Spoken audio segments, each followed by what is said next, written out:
Okay, welcome to the next unit of Intro to Philosophy, Phil 110 at Purdue University with your instructor Davis Kirkendall. In this unit, we're going to look at philosophy and religion. What if God was one of us? Just a slob like one of us. Blue, blue, blue, blue, blue, blue, blue. Yeah, blah, blee, blee, blee. So, as mentioned, we're starting a new unit. We're going to, specifically though, when we're looking at philosophy and religion, we're going to be assessing several different arguments that purport to demonstrate either that God exists or that God does not exist. And we're going to address them as philosophers, looking at the strengths and weaknesses of the premises and the structure of the arguments, and whether or not there are good reasons to believe that the premises are true.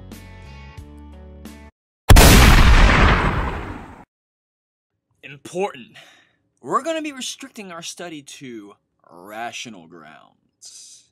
That is, we're going to be purposely ignoring whether one could believe that God exists or doesn't exist simply as a matter of faith. We're going to be looking at this issue as mentioned. We're going to be addressing the topic the way philosophers will address the topic. Of course, this unit, while philosophical, will have religious import or religious implications perhaps. But this is a philosophical investigation, so we're going to have to distinguish between two domains. We need to distinguish philosophy. And here come the Greeks, led out by their veteran centre-half, Heraclitus. Let's look at their team. As you'd expect, it's a much more defensive lineup. Plato's in goal, Socrates a front runner there, and Aristotle as sweeper. Aristotle very much the man in form. One surprise is the inclusion of Archimedes. And religion.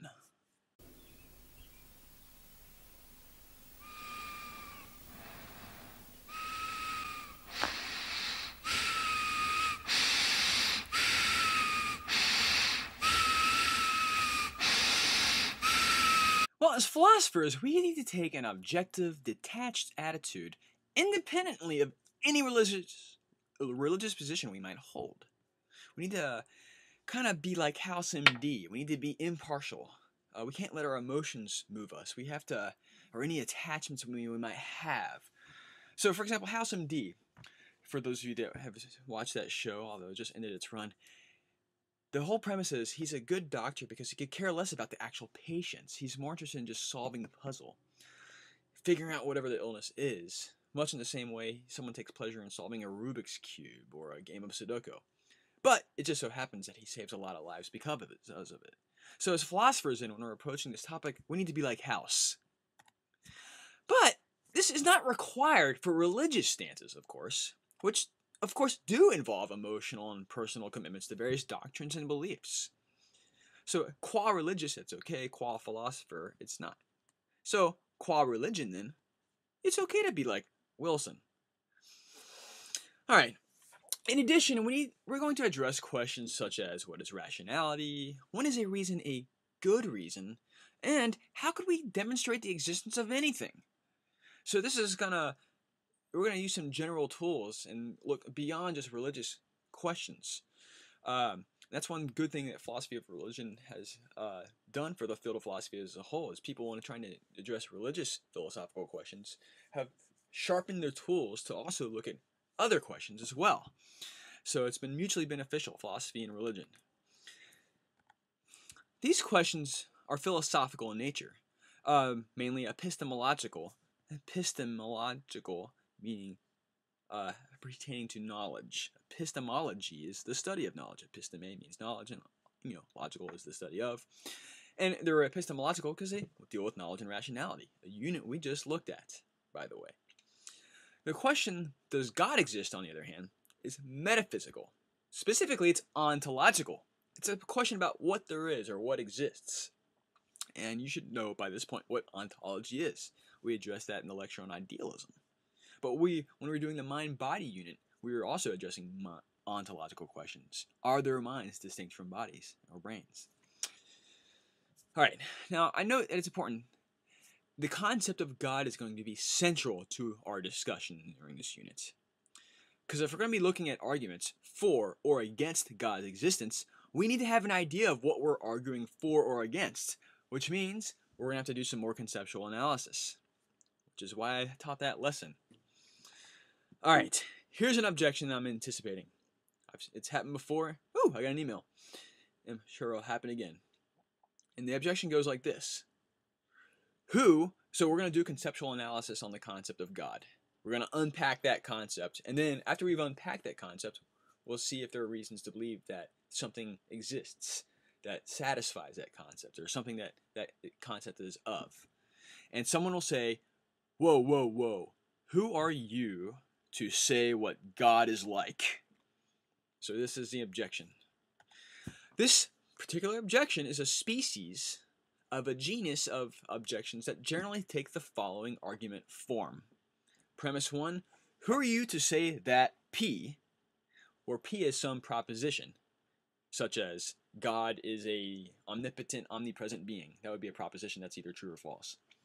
And then they conclude from premise 1, so, not P. So, who are you to say that God is like X? Conclusion, so, God is not like X. That's the general form of the argument.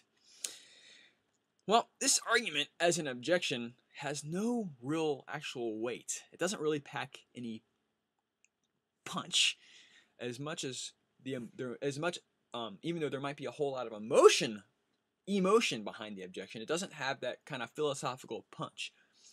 So that is premise 1, and the reason why is because it's not valid. Premise 1 does not entail the conclusion 2. You can't get 2 from 1. You can't get. So if you say, who are you to say that P, you can't conclude from 1, so, not P. It's not invalid. And here's why. It's akin to arguing the conclusion, so 2 plus 2 is not 4, from the premise, who are you to say that 2 plus 2 equals 4, Mr. Smarty? Just because someone says, who are you to say that 2 plus 2 equals 4, it does not mean then that you conclude that 2 plus 2 is not 4. In the case of God, then, we'll suppose that it's a sensible question to ask if God exists only when we have some well-defined notion of God. We gotta have a concept, and there's gotta be content in that concept. We need to have a description of God. Take the example of an argument for the existence of Ewoks.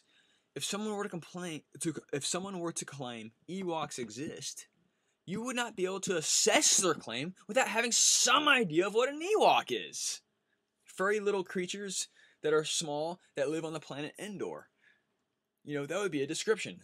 And from there, you could go and look and see if there actually are Ewoks. Okay, well, the same applies with God. We have to have some description before we can even address this question. So in this unit, this is mainly an intro to Western philosophy unit. So we're going to be looking at the Judeo-Christian-Muslim concept of God. So this will be a concept of God that is transcendent yet personal, whose properties are possessed without limitation. So God is all-knowing, all-present, all-powerful, all-good, etc. So we're going to see if there are any reasons to believe that there is some entity like that. Some entity that is transcendent, personal, all-knowing, all-present, all-powerful, all-good, and so on. There's been a long history of philosophers looking at this and seeing if there are reasons pro and con to believe in it. And philosophers on both sides. So there's a rich history behind this. So this will be kind of our starting point. Okay. All right. On to the next lecture.